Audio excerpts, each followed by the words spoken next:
everybody that's here on the planet right now, we all have a part to play. And we can feed the fear or we can feed the love, but you can't feel both fear and love at the same time. And so every breath that we can choose love in, the more ease and grace we bring to this transformational time on our planet. We have many lifetimes, many different experiences to help us grow and evolve. We have challenges and opportunities, and wonderful things happen and really challenging things happen. And I think all of those things help us grow into healing the one, which is all of us. It's not about us individually, it's about us as a collective whole. When we plug into divine consciousness and walk in unconditional love and compassion and give the benefit of the doubt to people, then we can gain access not to the traumas of all those lifetimes, but gain access to our superpowers in those lifetimes. My guides have been teaching me how to work with higher dimensional frequencies like color,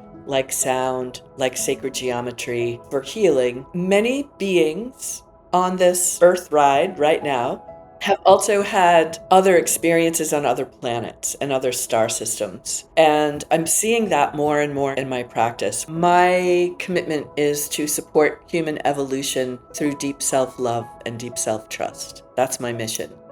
Hello and welcome to Soul Unique. I'm Anu Peter Brandt. My goal with Soul Unique is to assist you in uncovering, forging, and navigating your own personal spiritual path by sharing the very personal stories of inspiring individuals from all walks of life who are on their own unique spiritual journeys and doing important work in the world within the larger arena of spirituality and personal transformation. The views and opinions expressed in this podcast are those of the guests and do not necessarily reflect the views or positions of Soul Unique. My guest today is my friend Marsha Stultz. Marsha is a very skilled practitioner of the healing arts, and she's also a conscious channel. But before we begin, I just want to be sure you know that, as is the case with every episode of Soul Unique, if anything is mentioned during the episode that you'd like to know more about, just go to soulunique.com for more information on the topics that are discussed. And while you're there, please sign up for my mailing list. And wherever you are right now, I'd like to just ask you a quick favor. Please find the subscribe, like, follow button and click it to subscribe. It's not a lifelong commitment, but it will help me and all of my guests because it gives the signal wherever you're listening that this is good content. And my commitment to you is that I will continue to bring you content that will assist you and even inspire you on your unfolding spiritual journey, whatever that may be for you. And now my guest, Marsha Stultz, has been a practitioner of the healing arts for over 35 years. She works with energy healing, sacred geometry, sound healing, and even healing with color, as well as starseed energies, assisting clients around the world with past life healing, or rather concurrent life healing, which we'll get to more later, inner child healing, and paradigm shifts. Marsha is also a conscious channel, and she spends much of her time in her sessions channeling the healing, insights, and guidance that comes through for each client. She is also the creator of a powerful system of healing called Heart Lotus Evolution, which works by connecting the healing recipient's heart and pineal gland. Marsha is truly a remarkable soul, and I'm thrilled that she has agreed to speak with me today. So with that, I want to say welcome, Marsha. Thank you, Anu. It's lovely to be here. I'm so delighted you're doing this podcast. Thank you so much, Marsha. And again, thank you for being here. It's great to see you. So I'd like to just start out touching into your early personal story and your own personal path with the intent that that's going to inspire those who are in the unfolding of their personal paths, wherever that started for them and however that started for them in their lives. So what was your childhood like? Can touch into that a little bit, or however much you like. And were you brought up in any kind of a spiritual or religious environment? What was that part of your life like for you? So I grew up in a very small town in Maine, and my father's side of the family was Catholic, but once his mom passed away, he no longer felt the need to take us to church. So I would say, and my mother's side was Episcopal, although very intermittent. So I would say I was occasionally Catholic growing up. Our home wasn't spiritual, it wasn't religious, it was a bit survival mode for everybody. I remember trying to engage my mother in a conversation. I was probably 4 about reincarnation, and she Hmm. just, it completely freaked her out, and she was having none of it. So I learned from a very young age to not explore my spirituality out loud in my home. Wow. Yeah. How did you get inspired to think about reincarnation? I feel like I just came in knowing about it and wondering about it and being curious about it, and at 4 or 5 wanting to have a kind of a deep conversation with my mother about, as deep as a, 4 or 5-year-old can get, but, I don't know if I was remembering a past life and wanting some verification about it.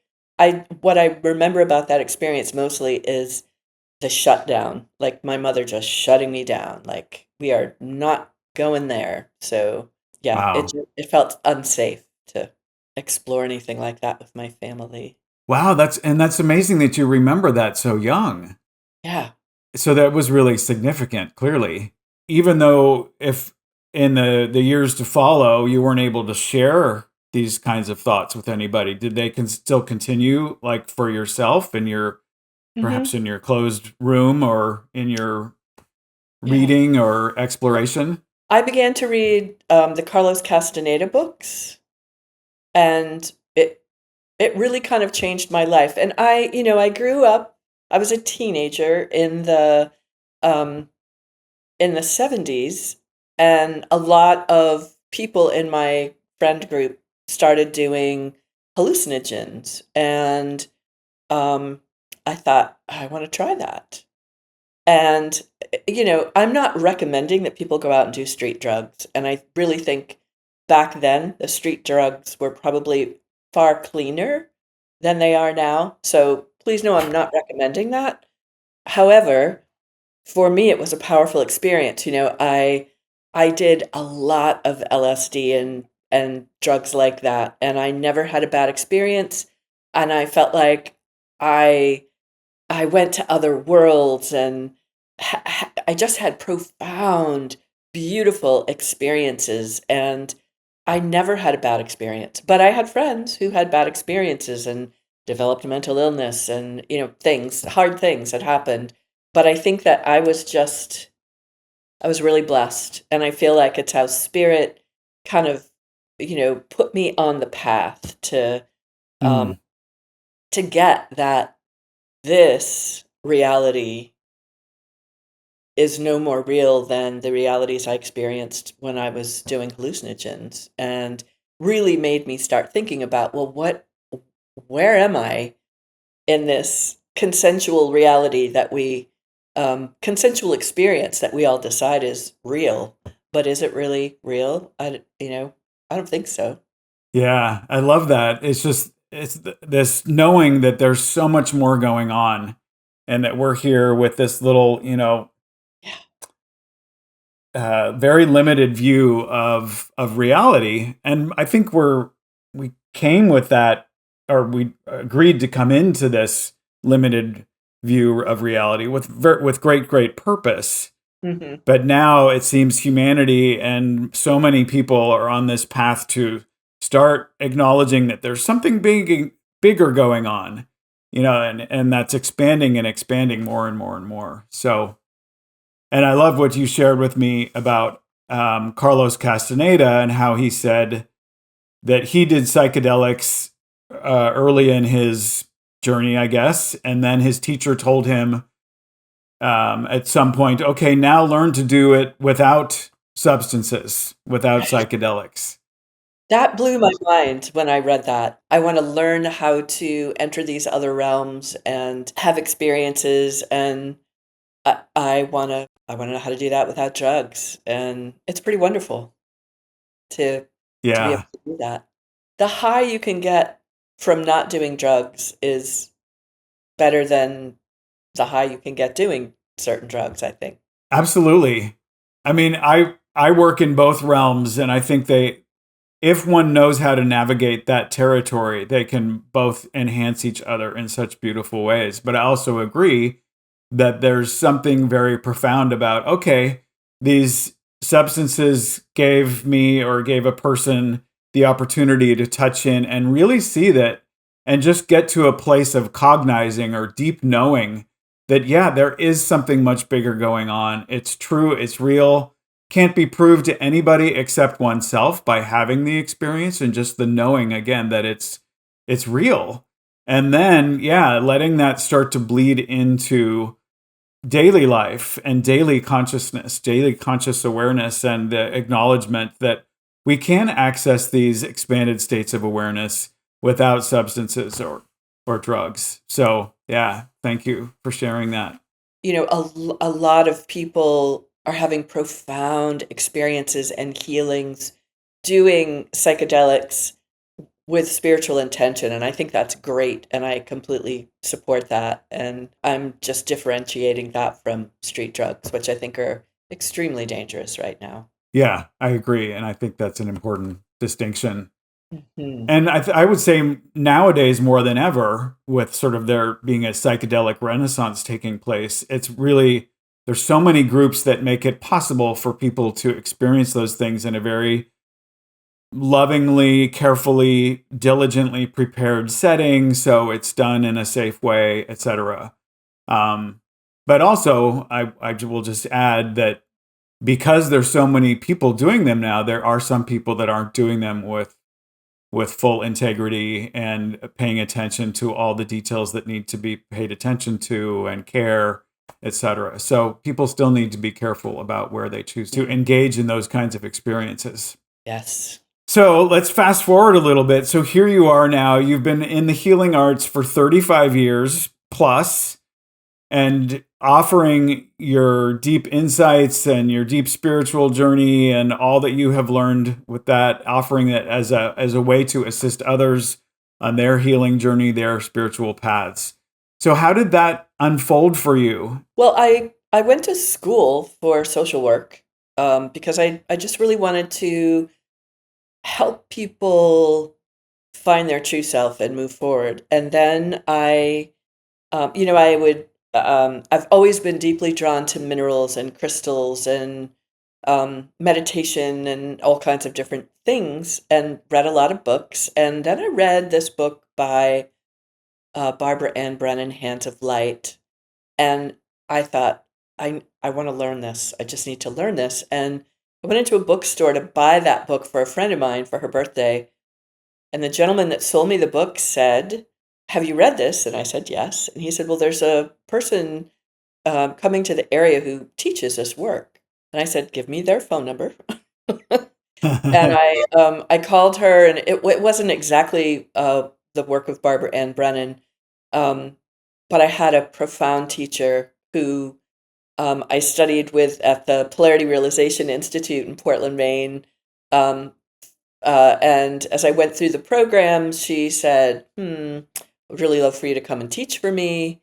So I ended up teaching there for 7 years and learned how to channel and how to really raise my vibration and go into other realms and connect with guidance that we all have, and to tune in and be able to feel guidance around, and just work with that energy. And eventually, that school moved in a direction that wasn't of interest to me, so I left that job and just did a private practice and began to teach courses of my own. And over the years, my I've been so blessed to work with amazing, amazing clients that have the luxury in their life to um, be able to have the time and space and resources to dedicate themselves to their evolution. And I feel so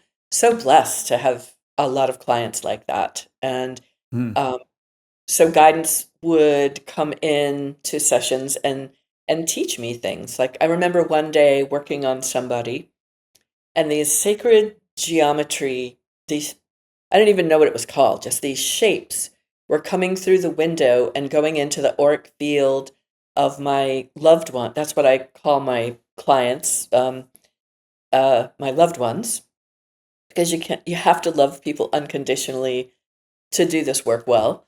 Um, so one of my loved ones was on my table, and these beautiful, beautiful shapes were coming in, and they were three-dimensional, and they had color, and some of them, this is a little strange to say, but some of them had inaudible sounds, but I could feel the frequency of that sound in my body as they were coming through. And I would watch them go into somebody's biofield and dissolve density that was sitting Hmm. there. Where I would normally go in with a crystal and pull out those densities, these sacred geometric patterns would go in and just poof them. And some would be enormous and completely encompass my loved ones, and some would be microscopic, and some would go into organs, some into chakras, some into cells, some into the field. And so I began to learn about sacred geometry and really co create with it. But I feel like it came to me and started teaching me, and then I found books and classes and programs, and I found Dr. Robert Gilbert before. It's sadly he's passed away now, but before he became a big sensation, I got to take a lot of small classes with him where you could just pick his brain, and just an extremely brilliant man. I don't know Yeah. his work. What does Robert Gilbert focus on? I started working with Dr. Robert Gilbert in Asheville at the Vesica Institute, um, learning how to mitigate EMF radiation. He teaches, or he used to teach, biogeometry, which is actually an Egyptian process that does many, many things. And one of the things that it does is it you can mitigate EMF radiation with it. And my um, at the time, my wife and I had just bought a home, and then we realized we were really too close for comfort for me to a cell phone tower. So I decided I needed to learn how to protect us from that. And I met Robert Gilbert, and he has an amazing series on Gaia called Sacred Geometry. Um, Okay. that's there now. And but yeah, I've studied a few courses with him, and he's brilliant. Wow, that's so interesting you bring up EMF because I'm curious what your perception of that is now. One of my earlier guests is a visionary scientist, my friend Jerry Jin. Brilliant, brilliant man who is, I think, in his 70s now. In his earlier part of his life, he was a scientist and developed all kinds of inventions and things. And then for the last 20 years or so, he's been on a very spiritual awakening path. But he still continues to work as a scientist. And in the last like 6 months to a year, he is, based on his current research, he's saying that the biofield or the energetic field that is around each of our bodies is expanding and changing so much that we're actually not affected by EMF anymore. Maybe that has varying degrees depending on somebody's development. I don't know. He's also saying that some of these experiments that he's doing these days is showing that the chakra system is actually changing and morphing. It still exists, but it's becoming like a whole new template for humanity's future. And I'm curious if you have any like insights into that. Are you seeing that in your work? I am definitely seeing the chakras evolve. And it's very interesting. How I am perceiving them change. And again, this isn't Joe average fields that I'm looking at. These are people that have really been dedicated to their evolutionary journey and developing themselves, and um, very committed to a spiritual path. I'm seeing the chakras evolve. When I first started learning about them, people said, well, they're like these conical shaped energy vortexes that come out of your body at various places. And I'm just not seeing that anymore. They're becoming spherical and really more like a torsion field. So if you think about a donut and you imagine energy coming from underneath up through the middle and out and around 360 degrees, in this direction, but also going in this direction too. So you've got the two fields moving. That's how I'm seeing the chakras evolve.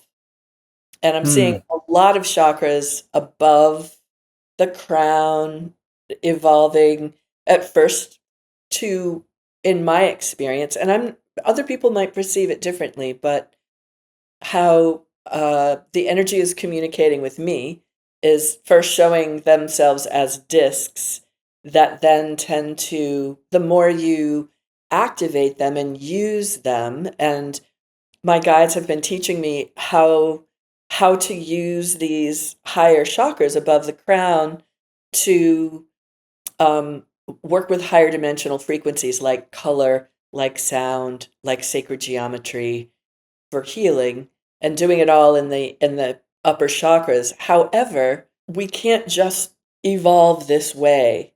We are on Earth. We are on Gaia, and so for every chakra we develop above the crown, we equally need to develop those below the root chakra as well for stability and grounding. And I also think, um, I'm just kind of going for it here, but as we're going Yeah, through please. this great shift on the planet, um, some language that people might use is that we're becoming more fifth dimensional, and I feel like this shift that we're going through, it's not just about humanity. I really feel like it's very much about Gaia or Pachamama or whatever sacred name you want to give to our beloved Earth. Um, she is evolving too. So when our lower chakras, 10th, 11th, 12th, 13th, 14th, I generally, when I'm working with clients, I work with 33 chakras on myself. Um, a basic 8 on the body, and then the additional above, and then the same below, so that I'm really grounded into Gaia, but with these really high frequency lower chakras to support her in her evolution to become fifth, sixth, seventh, eighth dimensional energy. And we don't want to be top heavy and just topple over. And we are in this shared illusion of all being in a reality of living on Gaia. And so it's not about not being rooted in.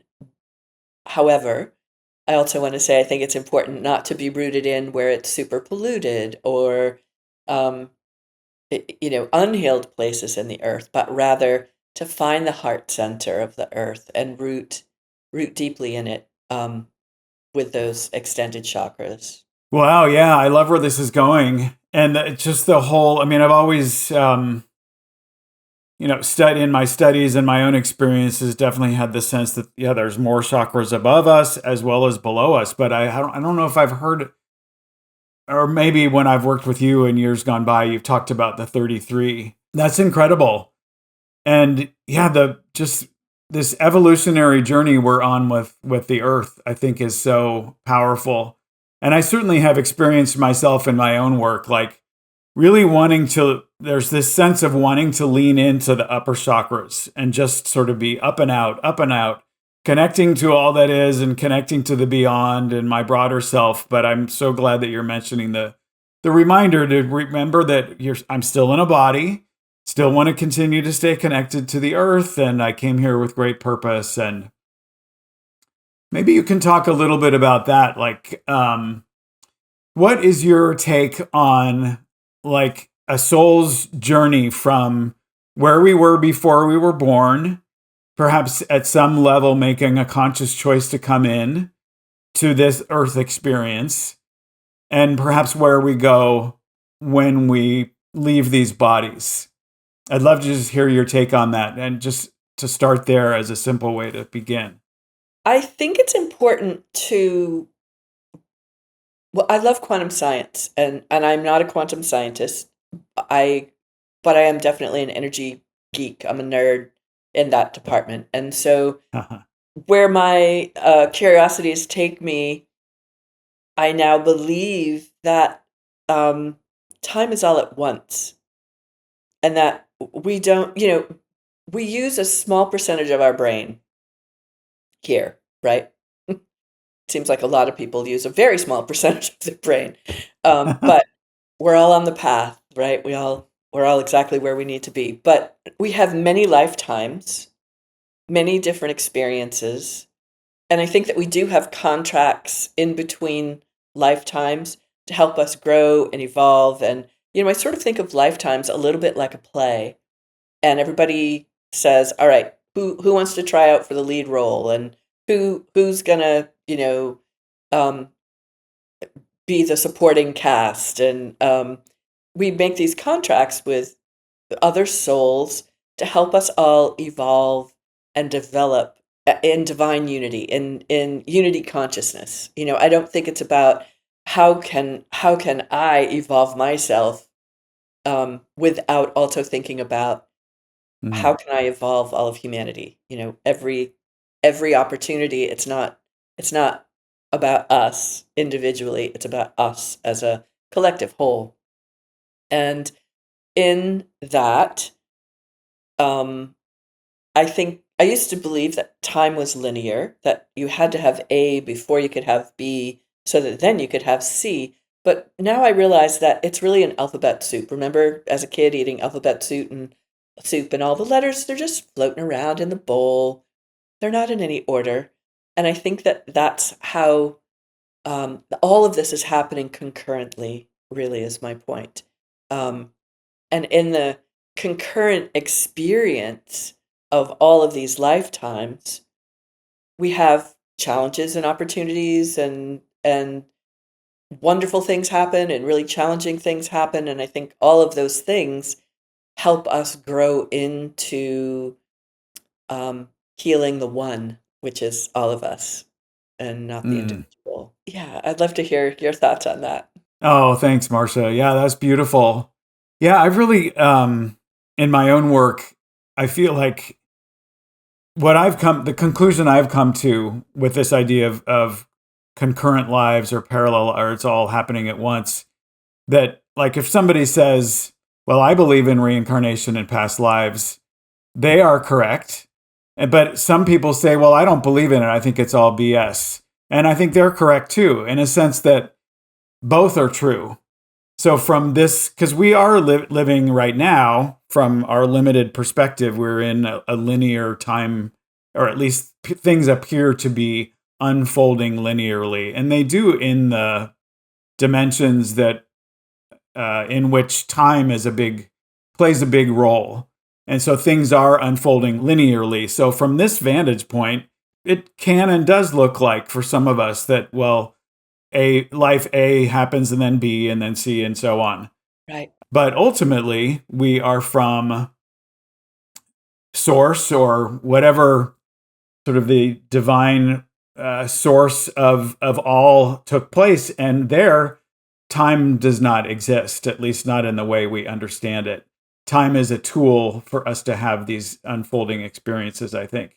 But from that ultimate source, it could be said that either that time doesn't exist or that time is actually happening all at once. So, and from that vantage point, it could be said that all of our lives are happening all at once, which to me says that is actually a reflection, I think, of the flower of life, which my necklace is, where you can see that like each life is interconnected with all the other ones. And the flower of life is just this collection of circles that just keeps expanding on each other, on and on and on and on and on.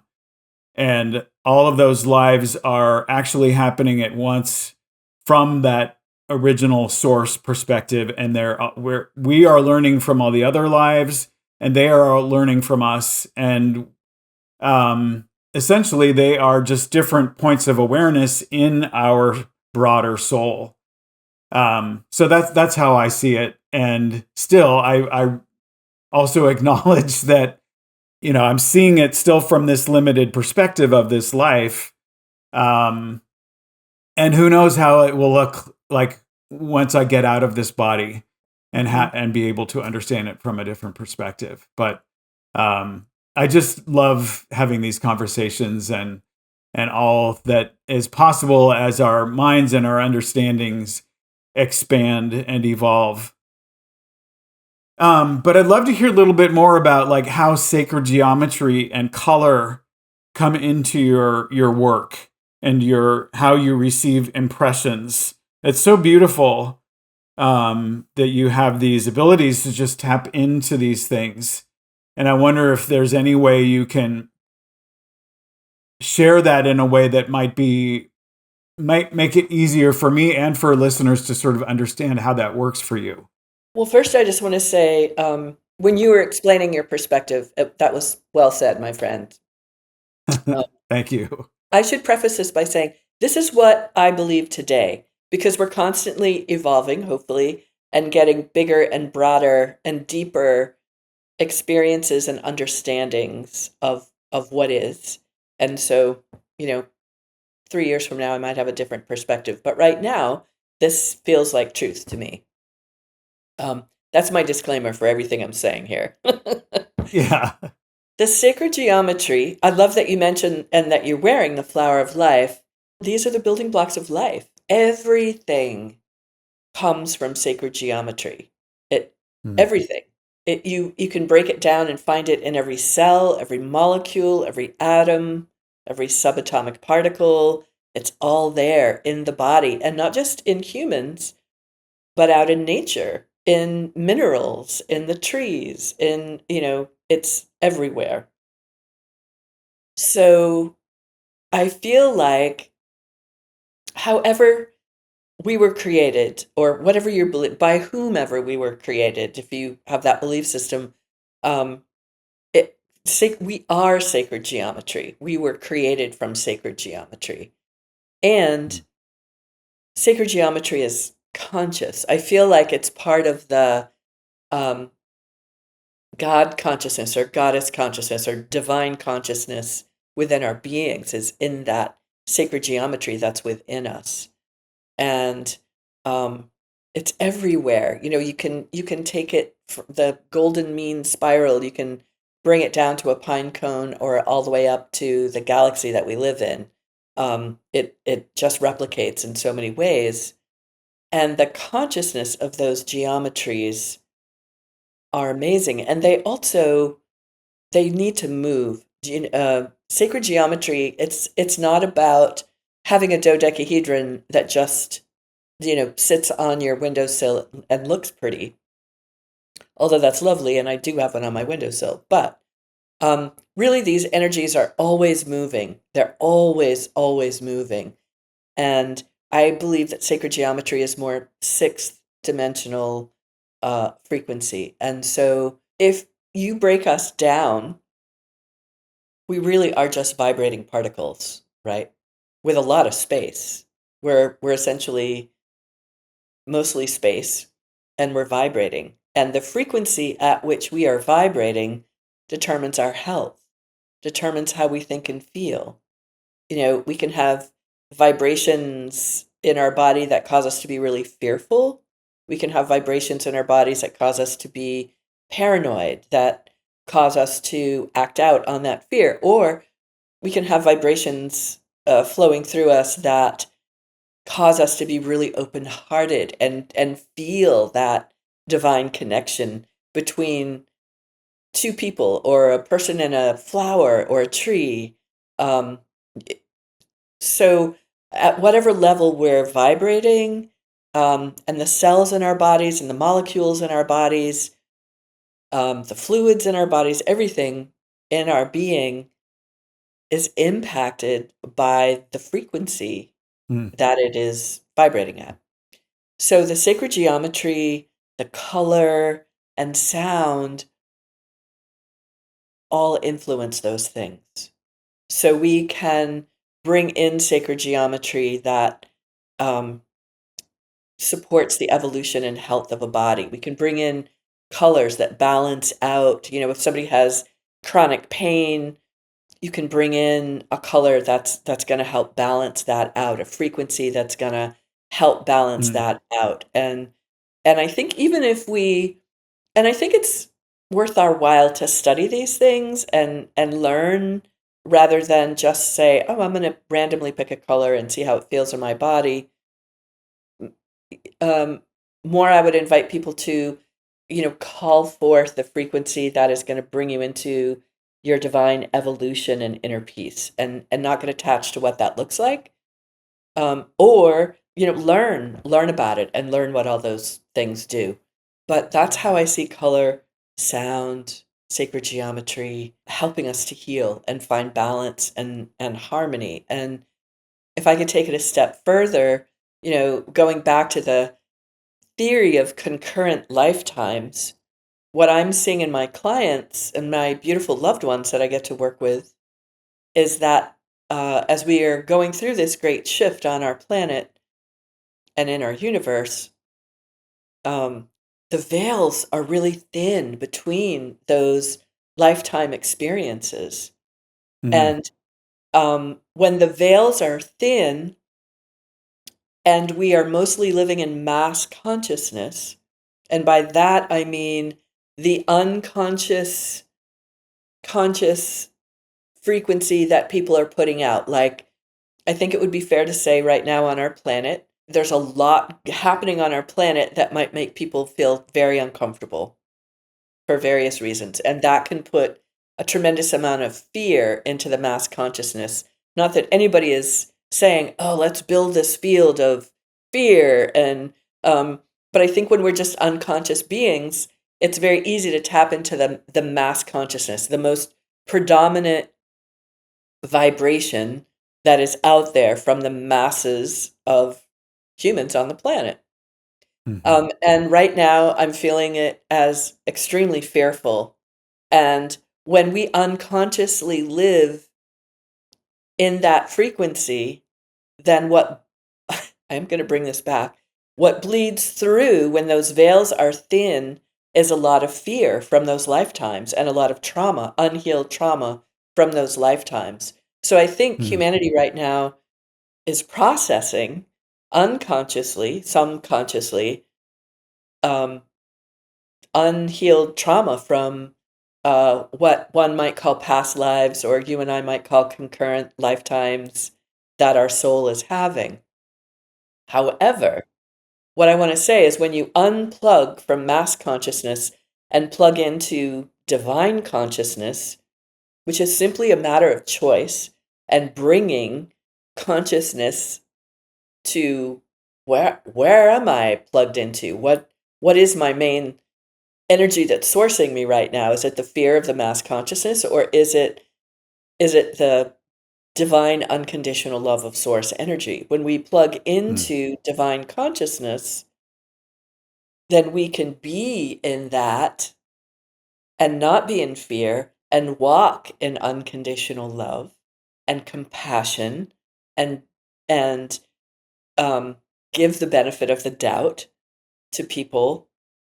Then I feel like we can gain access not to the traumas of all those lifetimes, but gain access to our superpowers in those lifetimes.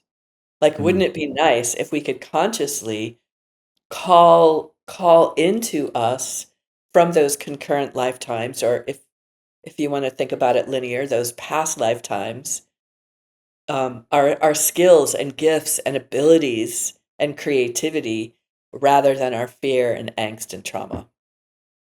Mm. And I feel like working with the color and the sacred geometry and sound um, helps us get there faster than anything I've seen. Wow. Yeah.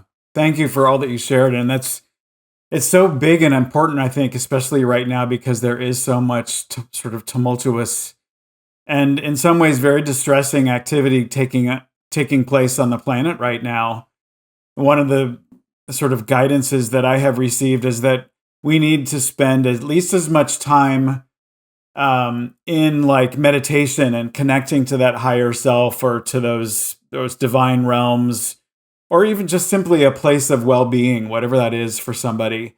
We need to spend as much time there as we do like listening to the news and taking it all in. And I think a lot of people really feel an obligation to like really stay exposed to the news and what's going on. And but if it is in a place of like constantly pulling them down into fear or darkness, it's like they can't be of assistance, or they can't assist with what's going perhaps challenging, I will say, in the world, because they're not in their own space of power.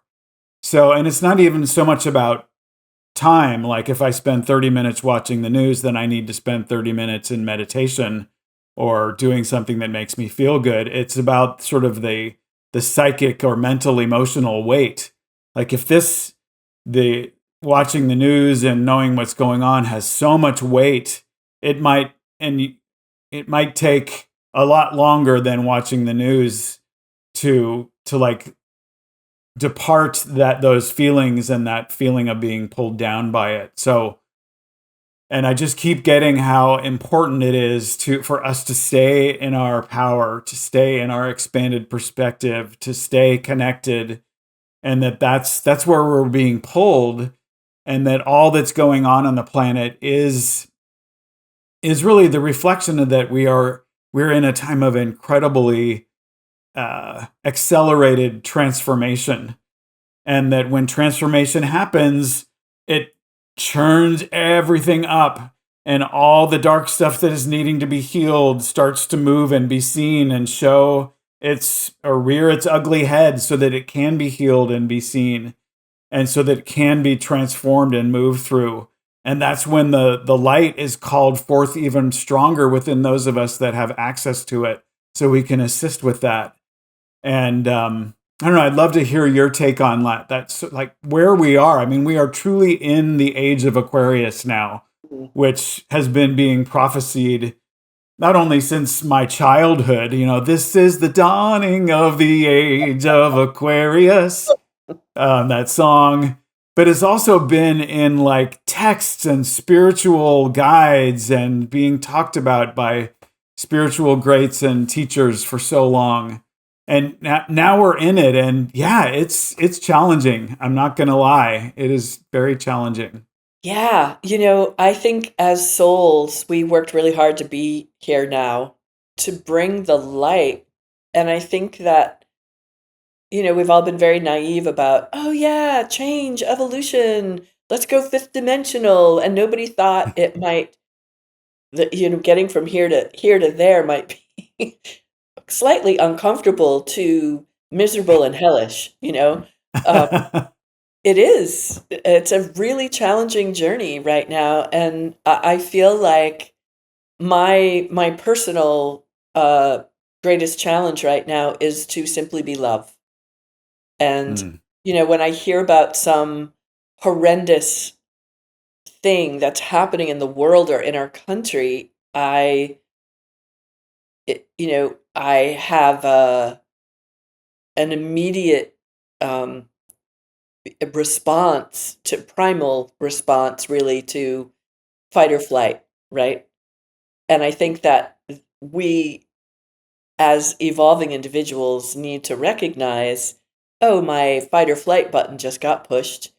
All this cortisol is rolling through my body. I want to freak out or be angry. This is a signal that we're out of balance and that we need to step back and step up and line up with the truth of who we are. And that's everybody. It's everybody. We can't hate these people and love these people. That's not love. We've got to Mm. love everybody. It doesn't mean that we don't hold people accountable. I'm not saying give Hitler a bouquet of flowers and a bottle of champagne and say good job. Um, I'm saying, wow, that was hard and brutal and painful, and your soul is going to have to do a lot of work to recover from that. It's all part of the picture. And, we can't move into the age of Aquarius, fifth dimensional energy, whatever you want to call it, without tearing down what doesn't work. And there are going to be people that hold on, by their toenails to the old ways and don't want to change and are fearful about, you don't look like me or sound like me, therefore you must be bad, or unworthy, or I can't trust you.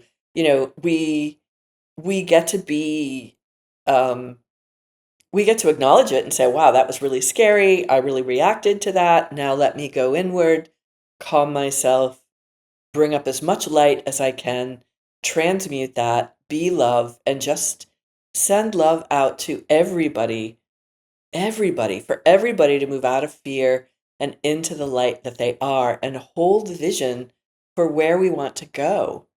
And I don't think it's fast. I don't think it's necessarily going to be a cakewalk. But I think all of us, everybody that's here on the planet right now at this time, we're we all have a part to play, and we can feed the fear or we can feed the love, but you can't feel both fear and love at the same time. They're mutually exclusive. And so every breath that we can choose love in, the more ease and grace we bring to this transformational time on our planet. Yes, yes, yes. Thank you so much for sharing that. It's so important. And yeah, I find myself constantly challenged with this every day. And it's just, you're right. It's just taking the time to bring myself back. And I actually feel like right now I'm called more than ever to make sure that I am really engaged and committed to my own spiritual practices of like meditation or spending time in nature or connecting with, the energies and the teachers that I connect with, the divine, and my way of doing that. And the more and more I do that, it's like the more I'm called to keep calling that in, because when I step away, or maybe I spend a few days and I don't do that, the times we're living in can just really come to the forefront and take over. So just feels like more than ever having a practice, a daily practice that reminds me of why I'm here, that everything is okay. And, I've shared this with some of my friends in my community. And some people bring up this point of view that, well, I'm sort of spiritually bypassing. If I'm seeing that it's all happening for a greater purpose and it's all ultimately okay, then what am I doing in the here and now to assist? And I totally understand that perspective, but I actually think when we are able to acknowledge it from this bigger perspective, that we chose to come into these lives in a time on the planet in humanity's evolution that would have great, profound challenges, and that we knew that they would be really important in humanity and the planet's evolution. That is actually not spiritually bypassing, unless we assume, well, that means, okay, I don't have to do anything. Everything's perfect as it is. I'll just sit back and watch people suffer. It's actually, the truth of it is the opposite, is that when we understand things from that broader perspective, and that yes, suffering is here taking place for a great purpose and reason, then we actually want to go in and assist those who are in the suffering, assist the process to be evolving. It's like, maybe this is oversimplifying it, but it's like looking at you're playing the game of Monopoly. You acknowledge that it's a game, so you say, "Oh, well, I don't have to play then." Then game over, right? So what's the point? In fact, what happens when we're playing Monopoly is that we want to get in there and like mix it up and play the game, and in this case, we recognize where the suffering is happening, where humanity needs more light and more love and more evolution.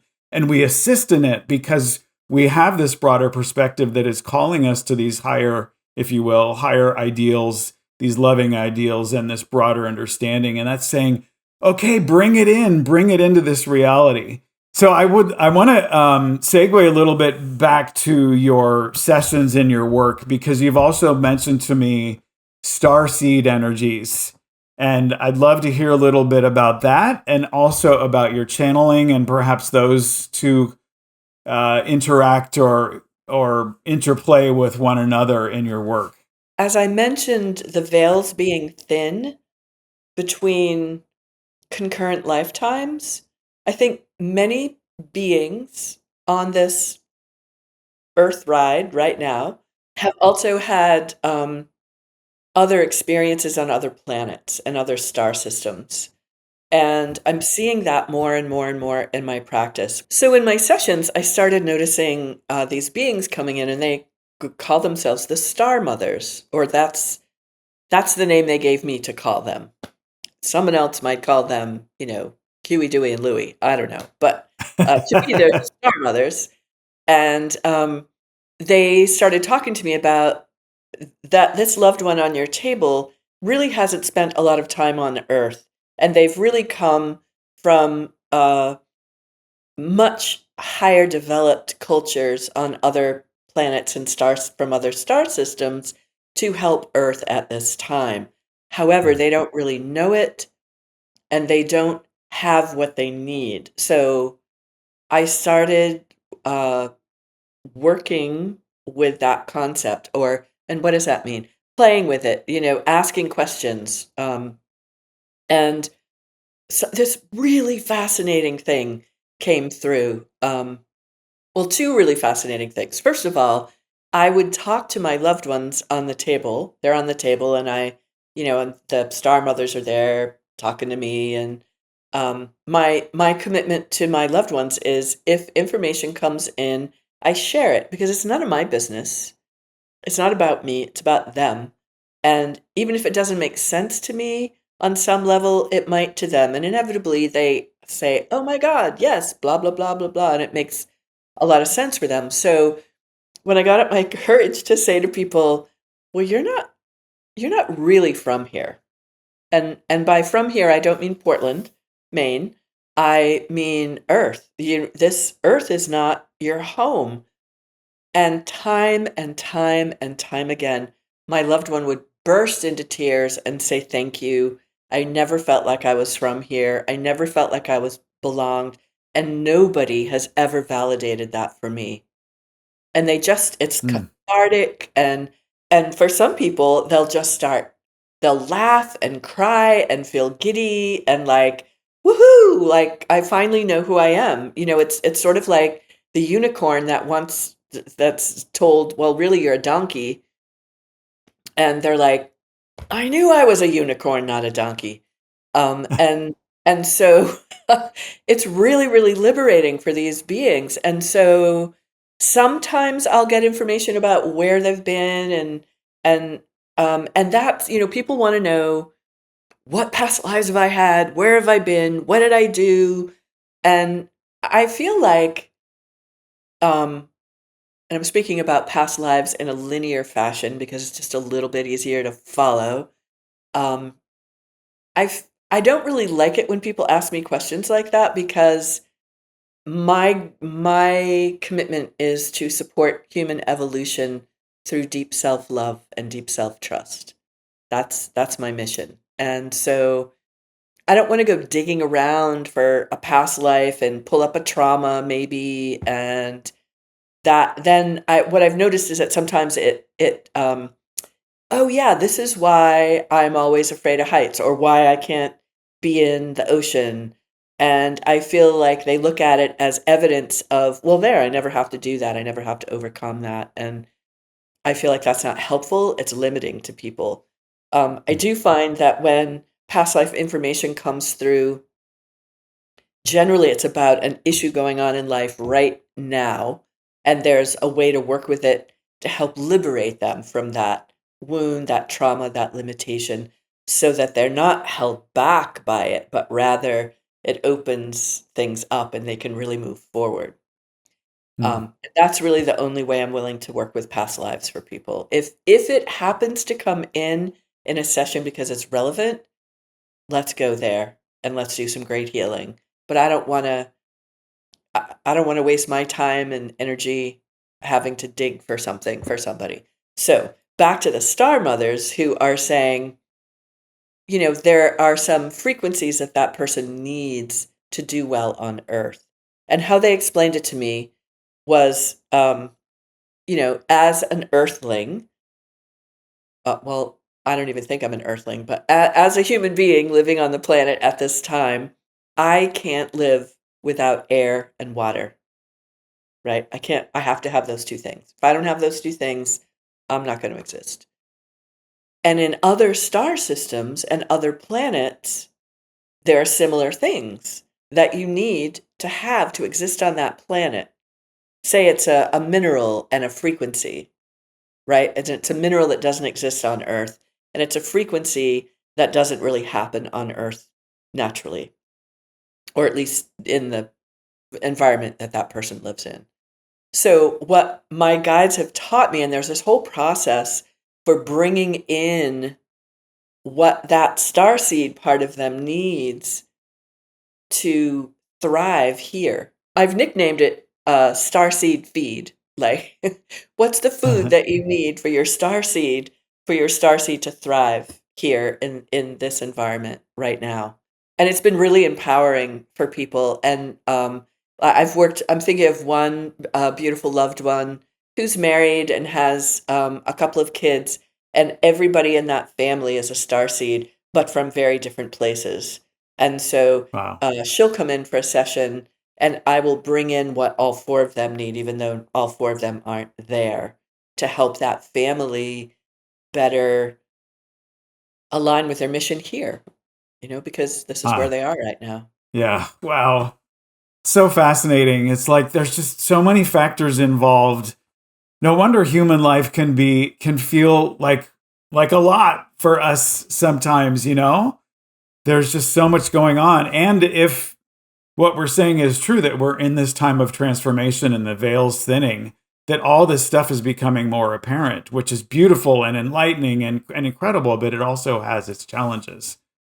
Right. It's going to be really Absolutely. overwhelming for people, really, really overwhelming. And that's why every time I say to somebody, I think you might be a star seed, I think they're going to say freak out about it, but they always feel liberated by it, and it's fascinating to me.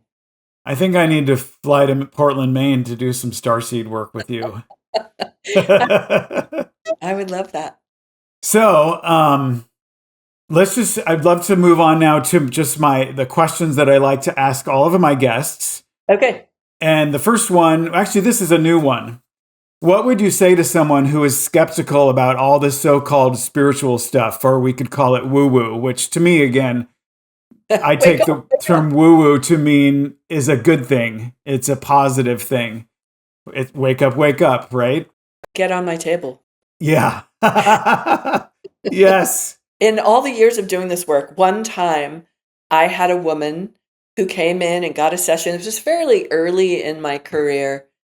And and then the following week, I'd gone to the bank, cashed my checks. That's how long ago it was. It was all checks. And it bounced. And I called her and she said, "Oh, it didn't bounce. I canceled it. You're crazy and you're full of it. And I don't know Oh, how you can present yourself to the world and do this." And I wow. was, huh, okay. I Nobody is for everybody, and we all come into each life experience with lessons, and I don't feel like everybody has to understand what I do, and what I do isn't for everybody. And I Hmm. really tailor my work more now for those people who have kind of dedicated their lives to being of a high vibration and being light and putting that light out into the world. Feel like it's part of my service to the world is to help the healers really get out there. Um, Hmm. and I'm really okay with that. I feel privileged and honored to get to do that. And I feel like if someone said, "I think you're full of it," I would say, "Okay." you're so entitled to that opinion. And I have hundreds, but thousands of clients over the years that would had a very different experience, and it Yeah. really helped them and changed their lives. And they've sent their, I never advertise. I've never really advertised beyond having a website, and it's all word of mouth. And for 30 something years, so something's happening somewhere for somebody. Uh, and I think it's important not to try and change people, but to just give them little experiences, like simple things, like you rub your hands together, and what are you feeling between your hands? You can't deny that you're feeling something. What is Hmm. that? That's the energy of your field, and you just juiced it up, and it's communicating with you. And um but I think it's important to let people get there on their own divine timing. Thank you. I love that perspective. Yeah, everybody's got their own perspective, and that's absolutely valid. If it doesn't work for you, find another path, you know? So, yeah. So, if you could give advice to someone who is perhaps beginning this path, is Mm. seeking a deeper connection with themselves, is intrigued, or is just feeling the call, like, oh, this all like makes sense to me, but I don't understand why or how. What would you say to them? I would say follow your heart. Trust your gut and your inner knowing. No, no, I've had thousands of students over the years, but I'm not for everyone. Find your teacher. Find Read the books that make the cells in your body go, "Yes." You know, find the teacher that speaks to your soul and ignites something in you, not a teacher that makes you feel small. Just because somebody has a degree or hangs a shingle doesn't mean that they're necessarily good at what they do. And if you take a program or you get sessions and it doesn't feel right, trust that. Trust that and Yeah. try, but don't throw the baby out with the bathwater. Try someone else. Ask around. Ask people that you relate to. Who do they go to? What books have they read? Who are their teachers? And just see who speaks to you. There's so much wisdom and love and light in the world, and never doubt that. It's always there, no matter how dark. There's always so Hmm. much love and light out there. Yeah, thank you. Let's just double click into that a little bit more because that's one of my next questions is, are there any red flags that people should be aware of when exploring different spiritual paths, communities, teachings, or teachers? Absolutely. I think if somebody is shoulding on you, that's oppressive. Telling you should do this, you should do that. Um, a language I like to use is I invite you to think about this, or, but when people are telling you, I mean, I've even seen people say, oh, this person, said there's a curse on my family, and for $500 they can, release that. Really? I'm not sure if if that would feel very good to me. I don't think it would. And I think there's charlatans out there, but I think we're all divine beings when it's all said and done, and we all have a truth signal in us. And sometimes that truth signal might scare the bejesus out of us because it's like, wow, am I ready? Can I do this? But there's some excitement, and there's also like this magnetism kind of pulling you along. That's a truth signal. But if it's like, um, I just don't feel safe around this person, or there's a red flag, or if the person, um, I think that there are professional boundaries that are really important to keep. And I think that that's really important too, to not have your practitioner be sexually inappropriate or want to engage with you in those ways, or to go party with them, or to, um, I think professional relationships, it's important to have them be professional. And Yeah, so my last question is just a simple one, but maybe a fun one. What are your all-time favorite spiritually oriented, or perhaps just about personal transformation, the personal journey, your mm, books? mm. Well, as I mentioned earlier, I started off with the Castaneda books. Those were profoundly transformational for me when I was very young, and it was a different time on the planet. I I really love uh, The Alchemy of Nine Dimensions by Barbara Hand Clow.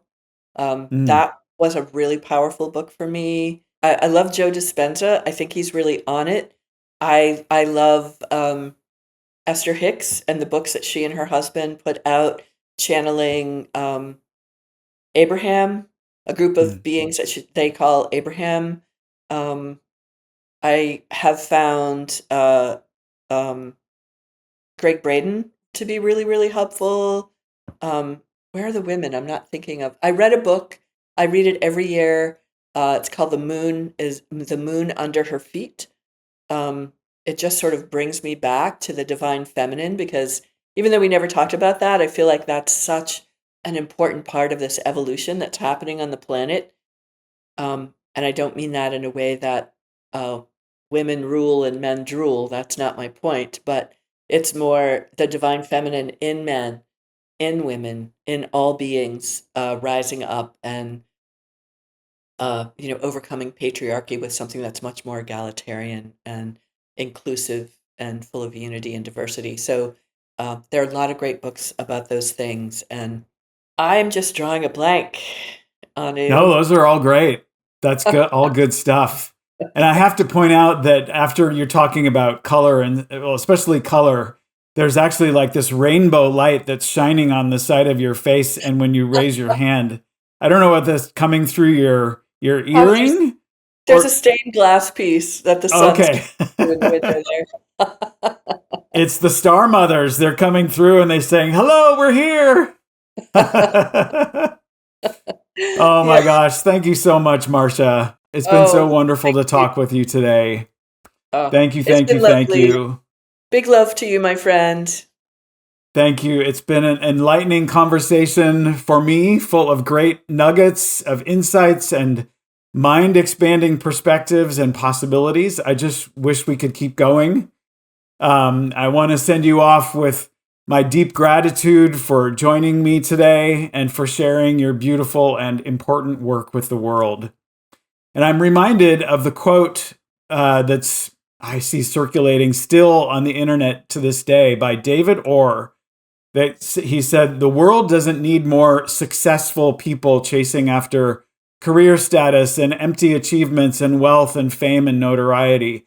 The world desperately needs more peacemakers, healers, restorers, storytellers, and lovers.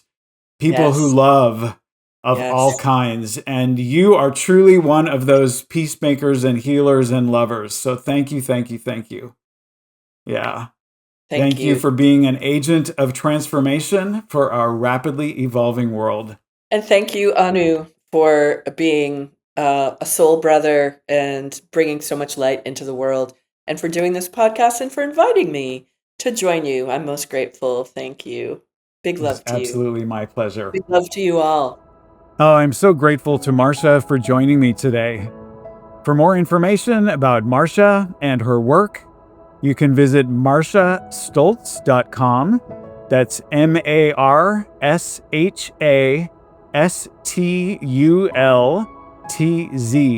MarshAstultz.com. And Marsha is available for in-person sessions in beautiful Portland, Maine, and also does remote sessions over the web, which can also be very effective. And as always, it is my intention to make the resources and information that were mentioned as easy as possible for you to track down. I'll be posting as many as possible of the resources, concepts, and methodologies that were mentioned in our conversation on the soulunique.com website, so you can check them out if you'd like. And if you'd like to join me on this journey, I encourage you to sign up for the Soul Unique mailing list at soulunique.com, and I'll keep you up to date on new episodes, inspiration for your unfolding path, and other resources. Lastly, I'd just like to add a quick plug here that if you appreciated and resonated with this episode, I'll be forever grateful and honored if you would please like, follow, and maybe even write a short comment about the episode on YouTube, Spotify, or Apple. It will help tremendously in spreading the good vibes about forging a personal spiritual path, as well as about this new and continually evolving podcast. Thanks so much for your consideration, and thank you very much for listening today. I hope you'll continue to tune in to the Soul Unique podcast in the future. I'm wishing you well and sending you highest vibes as you continue to navigate your life, and yes, perhaps even your own personal spiritual path. Thank you for being here.